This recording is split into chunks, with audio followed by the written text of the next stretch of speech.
नाही का. हे नारळ काढायचे आता, ही पहिले जरा टाईट करून घेतलं, याची कशी काटा पण नव्हता. जय जिजाऊ, जय शिवराय, जय शंभूराजे. तर कशात मित्रांनो, मी आहे तुमचा आपला मराठी माणूस ओम शिंदे. तर परत एकदा तुमच्या सर्वांचं स्वागत आहे आपल्या एक छोट्याशा तडकत्या भडकत्या मिनी व्लॉगमध्ये. तर सकाळ सकाळी जरा थोडा फ्रेश झालो नॉर्मल, आणि डायरेक्ट आहे ना जिममध्ये आलो. आज सोमवार होता, म्हणजे आपला चेस्ट डे, पण नेमकी शनिवारी मी जिमला आलो नाही, म्हणून आपल्याला लेग डे पूर्ण करायचा होता. मग लेग डे पूर्ण केला, त्यानंतर आपलं जोर चॅलेंज कंप्लीट केलं आणि इथून जिममधून निघालो आणि घरी आलो, आवरलं, आंघोळ वगैरे केली आणि नारेगावच्या दिशेने निघालो. आता नारेगावला पण आलो आणि त्याच्या पुढच्या स्टॉपला पण लगेच आलो, म्हणजे मनसरला. आता मनसरला येण्यामागचं कारण म्हणजे इथे HDFC बँकमध्ये मला एक काम होतं आपलं कुरिअरचं, क्लिअरिंगचं. त्यासाठी मी इथं बँकेत आलो होतो. तर जसा बँकेत गेलो ना तसाच परत रिटर्न आलो.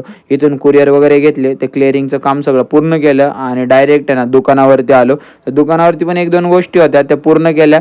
त्यानंतर डायरेक्ट घरी आलो. घरून आहे ना बिटाची गोण घेतली आणि डायरेक्ट मार्केटला आलो.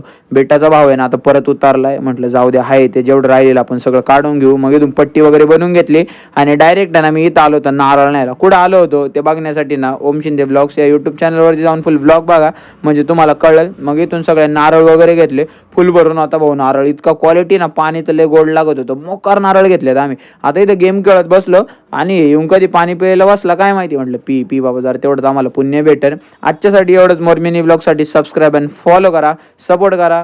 राम राम.